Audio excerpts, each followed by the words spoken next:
Guys, आज के इस वीडियो में हम लोग बात करेंगे कि कैसे आप लोग एक डेटा एनालिस्ट बन सकते हो। इंडिया में एंट्री लेवल डेटा एनालिस्ट की सैलरी 3 लाख से 6 लाख पर एनम होती है और वहीं आप लोग अगर एडवांस्ड लेवल पर चले जाते हैं तो यही सैलरी 15 से 20 लाख के बीच में रेंज करती है। यूनाइटेड स्टेट्स में सैलरी का फिगर अराउंड $90,000 जाता है, making this one of the highest paid professions. और आज के इस वीडियो में हम लोग यही बात करेंगे कि एक डेटा एनालिस्ट बनने के लिए आप लोगों को क्या क्या करना पड़ेगा। तो मैं इस वीडियो को स्टार्ट करूंगा डेटा एनालिस्ट और डेटा साइंटिस्ट में क्या डिफरेंस होता है इसको क्लियर करते हुए। एक बहुत बड़ा मिसकॉन्सेप्शन है कि डेटा एनालिस्ट और डेटा साइंटिस्ट सेम होता है, लेकिन ये दोनों अलग अलग प्रोफेशंस हैं। मैं आप लोगों को डिफरेंस समझाता हूँ कि दोनों में क्या है। जो डेटा एनालिस्ट होता है वो डेटा को कलेक्ट और प्रोसेस करने पर फोकस करता है rather than building models and applying scientific techniques. Data scientist focus करता है डेटा में पैटर्न्स खोजने में, साइंटिफिक कंप्यूटेशन लगाने में, मशीन लर्निंग मॉडल्स लगाने में और मैथमेटिकल मॉडल्स को अपने डेटा में फिट करने में, ताकि उससे कुछ मीनिंगफुल इंसाइट्स निकाली जा सके। जब मैं कॉलेज में था तो मोस्ट ऑफ द चीजें मैं एक्सेल में ही करता था और मेरे एक प्रोफेसर थे जिन्होंने मुझे एडवाइस किया था कि जितनी चीजें एक्सेल में हो पा रही है उनको एक्सेल में ही करो। तुम कितने ही अच्छे प्रोग्रामर क्यों ना हो, तुम एक्सेल में करो क्योंकि वो तुम्हारा टाइम बचाएगा। और मेरे हिसाब से ये बहुत अच्छी एडवाइस थी और आज भी मैं इस एडवाइस को यूज करता हूँ। अगर कोई चीज एक्सेल में होने वाली है तो इट्स ऑलवेज चीपर। मैं टाइम के हिसाब से बात कर रहा हूँ, it's always cheaper in terms of time. क्योंकि अगर आप एक आईडीई खोलते हो, उसके बाद कोड लिखना स्टार्ट करते हो, उस कोड को ऑप्टिमाइज करते हो और आपका काम अगर एक सॉफ्टवेयर जैसे कि एक्सेल से हो रहा है तो उससे अच्छी कोई बात हो नहीं सकती। तो इवन अगर आप एक फुल टाइम कोडर भी है ना, तो भी एक्सेल, पावर बीआई और टैबल्यू जैसे टूल्स का इस्तेमाल करना आप लोगों के लिए काफी यूजफुल साबित हो सकता है। और ये जो डेटा एनालिस्ट होता है ना, वो प्राइमरीली इन्हीं टूल्स पर फोकस करता है। तो अगर मैं बहुत ही सिंपल भाषा में आप लोगों को बताऊं तो डेटा एनालिस्ट डेटा को कलेक्ट करता है, उसको एनालाइज करता है। Excel, Tableau, Power BI, SQL and even programming जहां पर लगती है थोड़ी बहुत, उसको इस्तेमाल करके आपको डेटा के अंदर से इंसाइट्स निकाल कर देता है और डेटा का आपको सेंस बना के देता है। Because coding is not the solution of every problem. लेकिन जो डेटा साइंटिस्ट का काम होता है वो डेटा को एनालाइज करने से कई ज्यादा होता है, क्योंकि जो डेटा साइंटिस्ट होता है वो मल्टी फैसेटेड रोल एक ऑर्गेनाइजेशन में प्ले करता है। जैसे कि डेटा को कलेक्ट करना, उसके बाद एनालाइज करना, कुछ टेक्निक्स को लगाना, कुछ टेक्निक्स को रिजेक्ट करना एंड फाइनली इस कंक्लूजन पे आना कि कौन सी टेक्निक काम करती है और किस टेक्निक को यूज करके बड़े मॉडल्स को ट्रेन करना है। तो जो डेटा साइंटिस्ट है वो साइंटिफिक चीजों पर काम करता है, न्यूमेरिकल एनालिसिस करता है। लेकिन जो डेटा एनालिस्ट होता है वो डेटा का सामने से निचोड़ निकालता है। कहने का मतलब है कि डेटा जो आप लोगों को दिख रहा है उससे कई ज्यादा आपको दिखाता है डेटा एनालिस्ट। अब इस वीडियो में बताए जाने वाले सारे टॉपिक्स अगर आप लोग मेरे साथ जॉब रेडी तरीके से सीखना चाहते हैं तो मैंने आप लोगों के लिए बनाया ये डेटा एनालिटिक्स कोर्स। इस AI powered data analytics course को हम लोग स्टार्ट करेंगे एक्सेल से, उसके बाद हम लोग पाइथन सीखेंगे, इसके बाद मैं आप लोगों को एआई को इफेक्टिवली यूज करना सिखाऊंगा। अगर आप लोगों को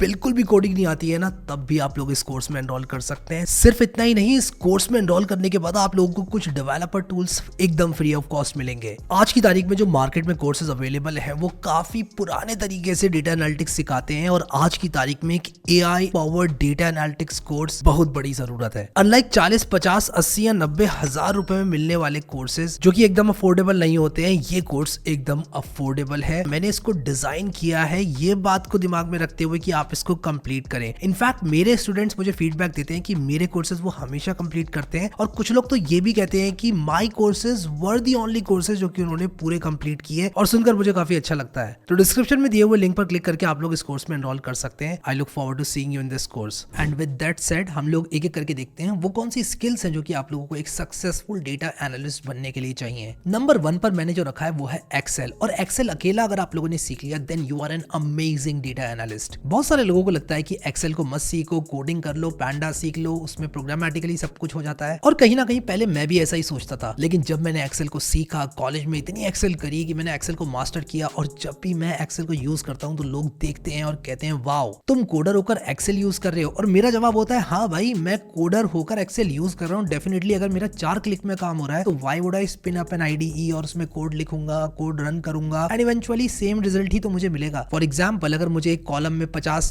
नंबर्स का एवरेज करना है और एक फॉर्मूला लगाना है, I would rather use Excel. मैं प्रोग्राम क्यों लिखूंगा? क्योंकि एक्सेल की सहायता से मैं वर्कबुक को सेव भी कर सकता हूँ और उसके बाद कभी भी खोल सकता हूँ। डेटा मेरे पास एक फाइल के रूप में मौजूद है। और सबसे बड़ी बात, एक्सेल मेरा टाइम बचाता है। टाइम एक सबसे बड़ी रिसोर्स है और अगर कोई चीज मेरा टाइम बचाती है तो डेफिनेटली मैं उस चीज को कंसिडर करता हूँ। फिर अगर डेटा एनालिसिस मुझे किसी के साथ शेयर करना है तो उसको भी तो कोडर होना चाहिए। अगर मैं एक्सेल यूज करता हूँ तो मैं एक नॉन कोडर को भी भेज सकता हूँ। मैं एक नॉन टेक्निकल बंदे को बोल सकता हूँ कि भाई देखो मैंने ये डैशबोर्ड बनाया है, देखो मैंने एनालिसिस किया और उसको सीधा खोल के समझ में आएगा एक्सेल के अंदर क्या चल रहा है। फिर एक्सेल आपको ऑलमोस्ट सारे ऑपरेटिंग सिस्टम्स के लिए मिल जाता है, इंक्लूडिंग मैक एंड लिनक्स। एक पाइथन प्रोग्राम हो सकता है कि विंडोज में चले और लिनक्स में ना चले ड्यू टू पाथ्स और बहुत सारी चीजें होती हैं। अब एक्सेल एक बहुत बड़ा समंदर है। कुछ लोगों को लगता है एक्सेल में सिर्फ रोज होती हैं, कॉलम्स होती हैं, सेल्स होते हैं, उसमें डेटा डालते हैं, लेकिन नहीं। एक्सेल में आज की तारीख में एआई भी आ गया है और आने वाले टाइम में कुछ चीजें सिर्फ एक्सेल की सहायता से मुमकिन होंगी। तो हाँ, कहीं ना कहीं जो एक्सेल है वो एक बहुत बड़ा टूल है, लेकिन हाँ, एक्सेल आपको तभी यूज करना है जब वो आपका टाइम बचा रहा है। एक्सेल के अंदर आप लोग अलग अलग फॉर्मूलाज को देखो कैसे आपकी प्रॉब्लम डायरेक्टली एक फॉर्मूला के थ्रू सॉल्व हो सकती है। किस तरह से एक्सेल में ऑटो सम करना है, डुप्लीकेट्स हटाने हैं, पिवट टेबल्स बनानी है, ये सारी चीजें सीखो। और कुछ चीजें जैसे पिवट टेबल्स आपको स्टार्टिंग में ओवरवेलमिंग लगेगी, लेकिन उसके बाद आपको पता चलेगा कि वो कितना टाइम आप लोगों का बचाती है। इनफैक्ट डेटा विजुअलाइजेशन एक्सेल का काफी पावरफुल है। लाइन चार्ट्स हो गए, बार चार्ट हो गए, हर तरह का चार्ट आप लोग बना सकते हो एक्सेल में। फिल्टर्स कैसे लगाना है, शॉर्टकट की जैसे कि ऑल्ट डी FF का इस्तेमाल करके डायरेक्ट फिल्टर्स लग जाते हैं, वो सब सीखो। कैसे टेक्स्ट टू कॉलम्स करना है ये सीखो। डीलिमिटर्स को कैसे यूज करना है ये सीखो। कॉमा सेपरेटेड डेटा को कैसे अलग अलग कॉलम्स में फैलाना है ये सीखो। अब ऑल्ट डी FF से फिल्टर्स लगते हैं। इस तरह के बहुत सारे हेल्पफुल फॉर्मूलाज होते हैं और इस तरह के फॉर्मूलाज डेटा एनालिस्ट को रटे हुए होना चाहिए। Yes, you heard that right, आपको रटे हुए होना चाहिए, क्योंकि इन शॉर्टकट्स के याद होने से ही मैं अपना इतना ज्यादा टाइम बचाता हूँ ना कभी कभी कि 4-5 क्लिक्स की बजाय मैं कीबोर्ड में सिर्फ 2 कीज प्रेस करता हूँ और मेरा काम हो जाता है। ये टाइम जो आप लोग बचाते हो ना कंपाउंड होता है, प्लस आप लोगों को प्रोडक्टिविटी की फीलिंग देता है। तो ये कुछ एडवांस टिप्स एंड ट्रिक्स हैं जो कि आप लोगों को सीखते सीखते ही आएंगी। अब मैं आप लोगों को बताना चाहता हूँ कि अगर आप लोग एक्सेल कर रहे हो तो एक्सेल अपने आप में बहुत बड़ा समंदर है। एक्सेल के अंदर बहुत सारे फीचर्स हैं। एक्सेल के अंदर आप प्रोग्रामिंग भी कर सकते हो VBA का इस्तेमाल करके। आप लोग प्रोग्रामेटिकली बहुत सारी चीजें कर सकते हो VBA का इस्तेमाल करके, और आप लोग मैक्रोज रिकॉर्ड कर सकते हो अपने एक्शंस को रिपीट करने के लिए। मान लो आप एक शीट से एक पर्टिकुलर कॉलम से डेटा को कॉपी कर रहे हो और दूसरी शीट में पेस्ट कर रहे हो और इस काम को रिपीटेडली कर रहे हो अलग अलग शीट्स के लिए, तो आप इसकी एक मैक्रो रिकॉर्ड कर सकते हो और फिर आपका काम ऑटोमेट हो जाएगा। बट इनिशियली आप लोग इन सब चीजों को इग्नोर करके जो एक्सेल के कोर बेसिक्स हैं उनको सीखो। कुछ इंटरमीडिएट फीचर्स सीखो जैसे कि फिल्टर्स, डेटा को कैसे एनालाइज करना है, चार्ट्स कैसे बनाना है, और उसके बाद आप मैक्रो में जा सकते हो अगर आपको उसकी जरूरत है तो एक्सेल जो है मेरे हिसाब से एक स्विस आर्मी नाइफ की तरह है हर डेटा एनालिस्ट के लिए, और सबको एक्सेल तो आना ही आना चाहिए। नॉन नेगोशिएबल स्किल है एक डेटा एनालिस्ट के लिए। इसके बाद जो दूसरी स्किल की मैं बात करूंगा वो है कोडिंग।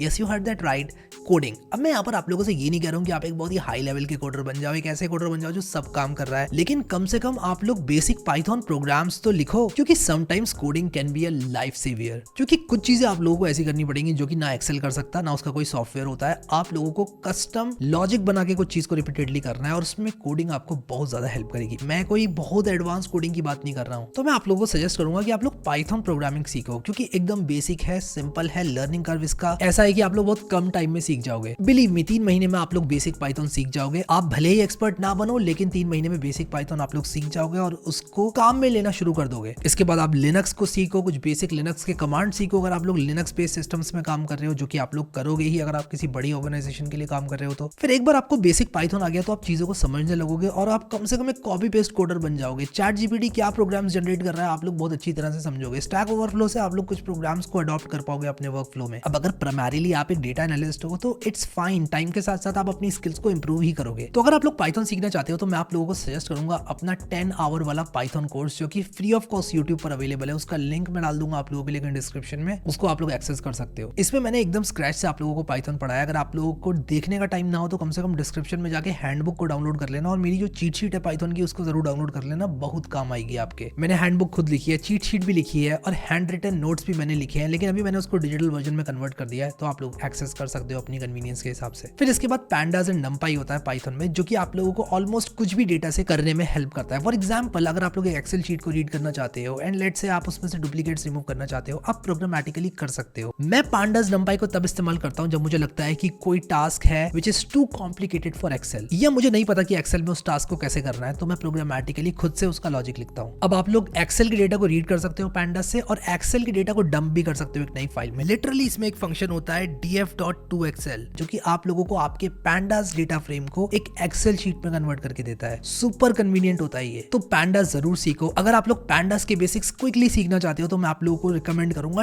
10 minutes of pandas. ये रिसोर्स ऑफिशियल पैंडास की वेबसाइट पर अवेलेबल है, जो कि आप लोगों को मैं डिस्क्रिप्शन में कहीं ना कहीं दे दूंगा। इसको जरूर एक्सेस करना, मजा आ जाएगा आपको पैंडास सीखकर। फिर अगर आप लोगों की प्राइमरी जॉब डेटा एनालिस्ट है तो मैं आप लोगों को ज्यादा कोडिंग में घुसने के लिए रिकमेंड नहीं करूंगा। आप लोग इतनी कोडिंग सीख लो बस कि आपका काम हो जाए। फिर इसके बाद एक सवाल आता है कि आप लोगों को स्टैटिस्टिक्स आनी चाहिए, क्या आप लोगों को मैथमेटिक्स आनी चाहिए, और बहुत सारे लोग इस सवाल का जवाब ना बोलते हैं। बट मेरे हिसाब से अगर आप लोगों को बहुत ज्यादा मैथ्स नहीं आती है, या फिर बहुत सारे लोग मुझसे कहते हैं कि यार मैथ्स में इंटरेस्ट बिल्कुल भी नहीं है इसलिए डेटा एनालिस्ट बन रहे हैं, आई कंप्लीटली अंडरस्टैंड यू। लेकिन मैं आप लोगों को ये बताना चाहता हूँ कि कम से कम बेसिक्स आप लोगों को प्रोबेबिलिटी के, स्टैटिस्टिक्स के आने चाहिए। मैं कोई बहुत हाई लेवल की प्रोबेबिलिटी, स्टैटिस्टिक्स और मैथमेटिक्स की बात नहीं कर रहा हूँ, मैं आप लोगों को मशीन लर्निंग के डोमेन में जाने की बात नहीं कर रहा हूँ। लेकिन आप लोगों को बेसिक्स तो आने चाहिए। कंडीशनल प्रोबेबिलिटी क्या होती है, बेसिक्स क्या होते हैं प्रोबेबिलिटी के, favourable outcome divided by possible outcome probability होती है, कम से कम ये तो पता होना चाहिए आपको। मीन क्या होता है, मीडियन क्या होता है, मोड क्या होता है, एवरेज क्या होता है, ये सब आपको मालूम होना चाहिए, क्योंकि ये सारे terms through out your data analyst career आप लोगों को सुनने को मिलेंगे। तो हाइंस की एक बुक आती है प्रोबेबिलिटी एंड स्टैटिस्टिक्स की, जिसमें आप लोगों को प्रोबेबिलिटी के बेसिक से लेकर एडवांस कॉन्सेप्ट्स समझाए जाते हैं। बट अगेन मैं उस बुक को कवर टू कवर पढ़ने को आपको नहीं बोल रहा हूँ। एटलीस्ट आप उस बुक को अपने पास रखो एज अ डेटा एनालिस्ट और आप उसको रेफर करो, स्टार्ट करो रीड करना। उसके स्टार्टिंग के जो चैप्टर्स हैं काफी इंटरेस्टिंग है, आप लोग को बेसिक्स तो कम से कम आ ही जाएंगे। मैं आप लोगों से ये नहीं कह रहा हूँ कि आप लोग पीएचडी कर लो प्रोबेबिलिटी में, स्टैटिस्टिक्स में या मैथमेटिक्स में। मैं बस आपसे ये कह रहा हूँ कि अगर आपको एक सफल डेटा एनालिस्ट बनना है तो ये बेसिक्स आपको आने चाहिए। अब बात करते हैं लीनियर अलजेब्रा की। लीनियर अलजेब्रा के बेसिक्स अगर आप लोगों को आते हैं तो आप लोगों के लिए काफी अच्छा होगा, और इसके लिए मैं आप लोगों को रेकमेंड करता हूँ क्वींस मैरी यूनिवर्सिटी के ये नोट्स, जो कि मैं आप लोगों के लिए डिस्क्रिप्शन में डाल दूंगा। और एक बार आप उन नोट्स को पढ़ेंगे तो आपको डेफिनेटली काफी मजा आएगा। फिर एक बुक आती है प्ले विद ग्राफ्स करके, जिसमें अमित एम अग्रवाल जी ने काफी डिटेल में आप लोगों को और काफी फन वे में आप लोगों को ग्राफ सिखाए हैं। ये बहुत ही फन बुक है, आप लोगों को बिल्कुल भी हैवी ऑन मैथमेटिक्स ये नहीं लगेगी। आप लोग इसको जरूर रेफर करना और आप लोगों को ग्राफ के बेसिक्स आ जाएंगे। क्योंकि यार देखो, as a data analyst data visualisation आप लोग करोगे तो कौन सा ग्राफ कैसे काम करता है, किस फंक्शन का ग्राफ कैसे काम करता है, ये बेसिक्स अगर आपको आते हैं तो आप लोगों के लिए काफी ईजी हो जाएगा।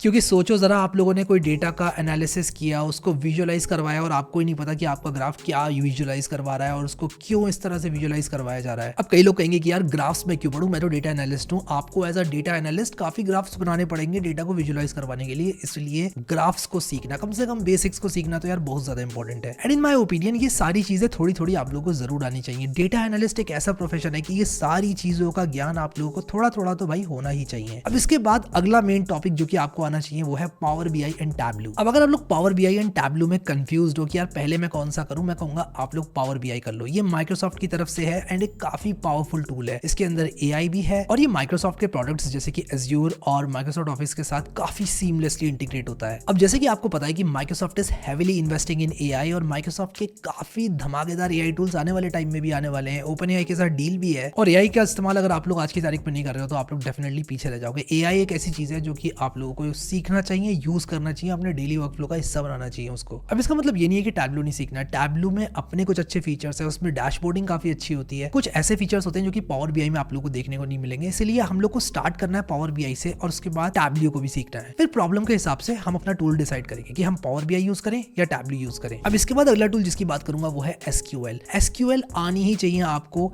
It's a non negotiable. क्योंकि आज की तारीख में डेटा स्टोर होता है डेटाबेसेस में और डेटाबेसेस की क्वेरी लैंग्वेज होती है सीक्वल। और सीक्वल कैसे काम करती है ये आप लोग को जरूर आना चाहिए। अब अगर आप लोग सीक्वल सीखना चाहते हैं तो मैंने एक वीडियो बना रखा है सीक्वल का, जिसमें मैंने आप लोगों को स्टार्टिंग से लेकर एंड तक डिटेल में हैंडबुक के साथ, चीट शीट के साथ सीक्वल सिखाई है। तो मैं चाहूंगा कि आप लोग उस वीडियो को जरूर देखें और इस वीडियो को देखने के बाद तो भाई आपकी एसक्यूएल गारंटी के साथ बहुत पक्की होने वाली है। और ये सिंगल मोस्ट वीडियो आप लोगों को डेटा एनालिस्ट के लिए जितनी सीक्वल चाहिए वो सिखा देगा। मैंने उस वीडियो के अंदर एकदम स्टार्टिंग से आपको सीक्वल सिखाई है, आपका हाथ पकड़ के, और हमने एडवांस फीचर तक कवर किया है, एक स्टोरी बनाते हुए, एक नैरेटिव बनाते हुए। मैंने आपको .sql फाइल्स भी दी हैं। बड़ा अच्छा वीडियो है, उसमें मैंने एक यूज केस लिया है, उस यूज केस को पकड़ के आपको पूरी एसक्यूएल सिखाई है। तो यार जरूर उसको वॉच करना आप। सारे लिंक्स मैं डिस्क्रिप्शन में कहीं ना कहीं दे दूंगा। अब सीक्वल में एक बहुत बड़ा सवाल ये आता है कि यार मैं कौन सा सीक्वल सीखूं, माई सीक्वल सीखूं, पोस्टग्रे सीक्वल सीखूं, एमएस सीक्वल सीखूं। तो मैं आप लोगों को रेकमेंड करूंगा कि आप लोग माई सीक्वल से स्टार्ट करें। मैंने अपने वन वीडियो में भी माई सीक्वल ही यूज किया है और मैं आप लोगों को उसका रीजन बताता हूँ। MySQL is very straightforward. MySQL workbench is amazing, काफी इंट्यूटिव है एक बिगिनर के लिए। फिर ओपन सोर्स भी है और उसी के साथ साथ आप लोग अगर ट्रांजिशन करते हो ना माई सीक्वल से पोस्टग्रे में या फिर माई सीक्वल से एमएस सीक्वल में, तो काफी सीमलेस ट्रांजिशन है, काफी सिमिलर क्वेरीज आप लोगों को देखने को मिल जाती हैं। तो मेरे हिसाब से MySQL is a great start. And क्योंकि मैंने इतनी बढ़िया रिसोर्स आप लोगों के लिए बना रखी है तो आप लोगों को माई सीक्वल से ही स्टार्ट करना चाहिए। आपको चीट शीट मिलेगी, आपको हैंडबुक मिलेगी, आपको मेरा गाइडेंस मिलेगा पूरा यूट्यूब वीडियो देखकर। तो आप लोग माई सीक्वल से स्टार्ट करना और उसके बाद जो आपका पोस्टग्रे में ट्रांजिशन होगा ना वो बहुत स्मूथ होगा, तो टेंशन लेने वाली तो कोई बात ही नहीं है। अब एक और चीज मैं आप लोगों को रिकमेंड करना चाहूंगा कि अगर आप लोग माई सीक्वल के साथ काम कर रहे हो ना तो PHP MyAdmin को भी इंस्टॉल कर लो। और PHP MyAdmin बेसिकली एक वेब इंटरफेस होता है जो कि आप लोगों के लिए डेटा को विजुअलाइज करना ईजी बना देता है। यानी कि आपकी कौन सी टेबल में कौन सा डेटा है, माई सीक्वल की सहायता से आप लोग अपने एक वेब UI में देख सकते हो। आप अपनी क्वेरी को देख सकते हो, क्वेरी कितने टाइम में रन हुई ये देख सकते हो, उस क्वेरी का क्या रिजल्ट है ये देख सकते हो, आपके डेटाबेस में कौन कौन सी टेबल्स हैं, उस टेबल के अंदर क्या डेटा है और कौन से डेटाबेस पे आप करंटली हो, ये सब आपको विजुअली दिखता है क्रोम की एक टैब में। तो PHP माई एडमिन को जरूर कंसिडर करना। बट इवन अगर आप लोग SQL सीखते हो जिसमें कि आप सिर्फ MySQL वर्कबेंच का इस्तेमाल करते हो, तो दैट इज ऑल्सो फाइन। तो ये थे at a very high level कुछ टूल्स जो कि आप लोगों को आने चाहिए एक सक्सेसफुल डेटा एनालिस्ट बनने के लिए। एक और टूल का मैं मेंशन देना चाहता हूं जिसका नाम है क्वाड्रेटिक। क्वाड्रेटिक एक टूल है, AI टूल है बेसिकली, जो कि आप लोगों को हेल्प करता है नेचुरल लैंग्वेज में एक्सेल की तरह काम करने पे। तो क्वाड्रेटिक को जरूर चेकआउट करना, ये काफी बढ़िया टूल है और काफी फेमस टूल है। बेसिकली एक्सेल की तरह है लेकिन आप नेचुरल लैंग्वेज में बात करते हो और ये आप लोगों को डेटा एनालाइज करके देता है। अब आप लोग अगर मुझसे पूछो कि यार डिग्री मैटर करती है कि नहीं, क्या मुझे BTech CSE होना चाहिए या फिर क्या मुझे BCA करना चाहिए, MCA करना चाहिए तभी मुझे डेटा एनालिस्ट की जॉब मिलेगी, तो उसका आंसर ये है कि यार देखो, डिग्री हमेशा कुछ हद तक आपको हेल्प करती है। डिग्री इस बात का संकेत होता है कि आप एक अच्छे कोडर हैं, एक अच्छे डेटा एनालिस्ट है, आपकी जो इंट्यूटिव नॉलेज है वो काफी अच्छी है। एक IITian को जब कोई भी देखता है वो कहता है कि हाँ यार इसने क्योंकि IIT निकाला है तो there is a good chance कि ये इंटेलिजेंट होगा। लेकिन ऐसा कभी भी गारंटीड नहीं होता है और इसका मतलब ये भी नहीं होता जिसने IIT नहीं निकाला है वो इंटेलिजेंट नहीं हो सकता या फिर वो एक अच्छा डेटा एनालिस्ट नहीं बन सकता। इसलिए कंपनीज कभी कभी क्राइटेरिया रखती हैं, CGPA का क्राइटेरिया रखती हैं, आप लोग को कॉलेज के हिसाब से जज करती हैं। देखो ये तो फैक्ट है यार, मैं पर्सनली कुछ काम सिर्फ इसलिए कर पाया हूँ क्योंकि मैं एक IITian था, कुछ जगहों पर सिर्फ इसलिए जा पाया हूँ क्योंकि मैं IITian था, उसकी वजह से मुझे कंसिडरेशन मिला, उसकी वजह से मुझे जो है थोड़ा सा आगे कर दिया गया और बाकी मैंने अपनी स्किल से धमाल मचाया। तो देखो यार, जो एडवांटेज आपके पास है उसको तो आप यूज करोगे। मैं एक IITian हूँ तो मैं उसको यूज करूंगा डेफिनेटली। मेरे पास सिल्वर मेडल है, मैं उसको भी यूज करूंगा। मेरा तो लाइफ में ये मानना है कि आप अपनी लाइफ की जितनी अनफेयर एडवांटेजेस आपके पास है ना,